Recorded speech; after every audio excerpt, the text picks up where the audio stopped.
Georgia visa दोस्तों 3 तरीके से आपका लग सकता है। सबसे पहला ऑप्शन है ई वीजा। सब्सक्राइब करें rising star tour and travel channel को और बेल आइकॉन को दबाएं लेटेस्ट ट्रैवल रिलेटेड वीडियोस सबसे पहले देखने के लिए। हेलो दोस्तों, वेरी गुड मॉर्निंग। आज मैं वीडियो बना रहा था जॉर्जिया वीजा के ऊपर। जैसा कि आप सबको पता है, जो भी मेरी वीडियो वाली देख रहे हैं, जॉर्जिया वीजा में बहुत ज्यादा रिजेक्शन है। 80% आपका जो है वीजा रिजेक्ट हो रहा है आजकल। बट क्या ऐसा करें कि आपका वीजा अप्रूव हो जाए? क्योंकि we are a travel company by the name of travelham.com, हमारा ग्रुप नेम है Rising Star Tours and Travels. हम लोगों ने बहुत सारे दोस्तों ग्रुप्स करे हैं, इंडिविजुअल, हनीमून कपल्स वगैरह के बहुत सारे लोगों की बुकिंग्स करी हैं, जिस वजह से क्या हैक है वीजा लगवाने का जॉर्जिया का, वो हमें समझ आ चुका है। जॉर्जिया वीजा दोस्तों 3 तरीके से आपका लग सकता है। सबसे पहला ऑप्शन है ई वीजा, जो कि आप ऑनलाइन जाके हम लोग आपका ई वीजा अप्लाई कर सकते हैं। आज की ये जो वीजा है जॉर्जिया का, एआई बेस्ड है, आर्टिफिशियल इंटेलिजेंस बेस्ड इन्होंने सिस्टम लगाया है अपनी वीजा की वेबसाइट के अंदर, जिसके वजह से जो लोगों को समझ नहीं आ रहा है, there is no physical person to actually check कि वो वीजा के अंदर डॉक्यूमेंटेशन किस तरीके से बनी है। जैसे शेनेगन के अंदर आप लोगों ने नॉर्मली सुना है कि शेनेगन वीजा के अंदर में पीछे एक बंदा बैठा होता है जो कि आपके डॉक्यूमेंट्स वगैरह चेक करता है, या फिर अदर ई वीजा के अंदर भी आपकी मैनुअली चेकिंग भी होती है। बट क्योंकि जॉर्जिया एक न्यू डेस्टिनेशन है और बहुत ही एडवांस डेस्टिनेशन है, तो यहाँ का जो वीजा प्रोसेस है वो भी आर्टिफिशियल इंटेलिजेंस बेस्ड है। तो लोगों को आर्टिफिशियल इंटेलिजेंस बेस के अंदर में डॉक्यूमेंट्स किस तरीके से अपलोड करने चाहिए, उस चीज की इंफॉर्मेशन ढंग से नहीं है, जिस वजह से वीजा जो है वो बहुत ज्यादा जल्दी रिजेक्ट हो जाता है। जॉर्जिया का जो वीजा है दोस्तों, उसके अंदर ई वीजा के अंदर बहुत सारे की एलिमेंट्स है जिनका ध्यान देना होता है। जैसे कि आपकी बैंक स्टेटमेंट जो है उसमें कितना क्लोजिंग बैलेंस है, आप लोगों की फ्लाइट टिकट्स हो गई, आप लोगों की अकोमोडेशन बुकिंग्स हो गई, आप लोगों का ट्रैवल इंश्योरेंस जो कि बहुत मैंडेटरी है। For getting a Georgia visa minimum आपका $2.5 लाख का ट्रैवल इंश्योरेंस होना चाहिए है, अदरवाइज 100% आप लोगों का वीजा रिजेक्ट होगा। और अगर बाई चांस आ गया तो then you are a very lucky person. काफी सारी चीजों को ध्यान में रख के आपको ये सारे डॉक्यूमेंट्स अपलोड करने हैं। अपलोड करने के बाद दोस्तों ये भी देखना है कि एआई सिस्टम ने आपके डॉक्यूमेंट्स को सही तरीके से पिक करा है या नहीं करा है। वो भी पूरा 24 आवर्स का प्रोसेस है, जिसके अंदर वो पता लगता है। जॉर्जिया वीजा जो है वो 2 पार्ट्स में लगता है। पहले आप लोग हाफ फीस पे कर देते हैं और अपने इनिशियल डॉक्यूमेंट जैसे पासपोर्ट वगैरह अपलोड करते हैं।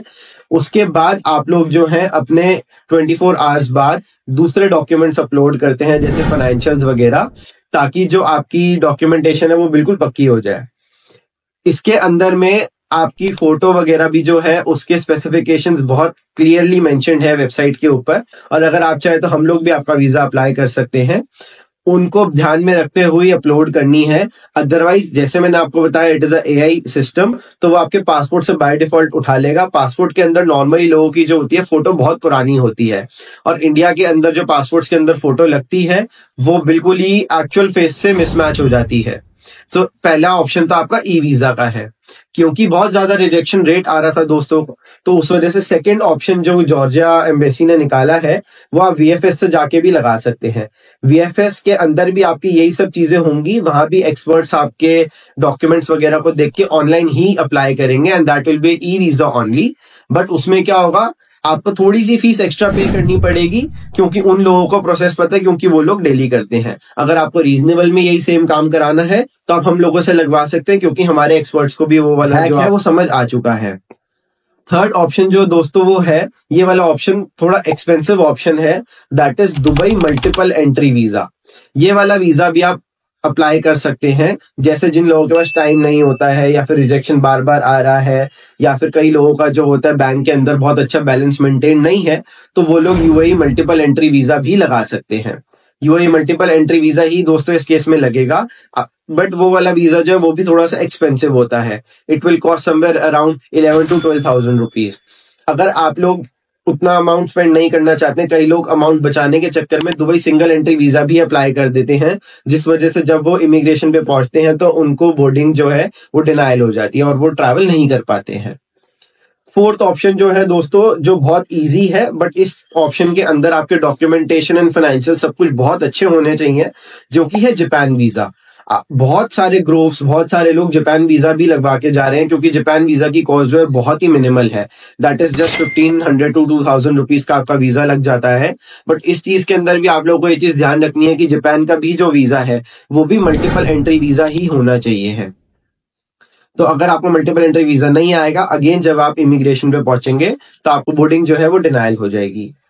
इसी तरीके से दोस्तों अप्रोक्सीमेटली 30 to 40 कंट्रीज के वीजाज मल्टीपल एंट्री अगर आपके पास होते हैं, जैसे कि ऑस्ट्रेलिया, यूएस, शेनिगन, यूएसए, आपका लंदन, जितने भी मल्टीपल एंट्री वीजाज हैं जो कि उनकी वेबसाइट पे मेंशन है, और नीचे मैंने अपनी वीडियो के डिस्क्रिप्शन के अंदर में उन डॉक्यूमेंटेशन, उन कंट्रीज का लिंक भी दे दिया है, पीडीएफ को आप डाउनलोड करके चेक कर सकते हैं। तो वो वाली कंट्रीज पे वीजा ऑन अराइवल हो जाता है, जो कि हमारा लास्ट ऑप्शन मेथड होता है कि अगर आप रेगुलर ट्रैवलर हैं और आप पे वैलिड वीजा है लॉन्ग टर्म का, तो उस केस के अंदर आपको कोई वीजा लेने की जरूरत नहीं है, आप जॉर्जिया के अंदर वीजा ऑन अराइवल से भी एंट्री कर सकते हैं। तो दोस्तों फिर भी अगर आपके कोई भी डाउट्स या कंफ्यूजन रह गए हो तो नीचे दिए गए नंबर पे आप लोग कॉल कर सकते हैं और अपने डाउट्स को कभी भी क्लियर कर सकते हैं। और अगर आप चाहते हैं कि आपके बिहाफ पे हम लोग आपका वीजा अप्लाई कर दे जॉर्जिया का, तो वो हम लोग हमेशा कर सकते हैं। Thank you so much.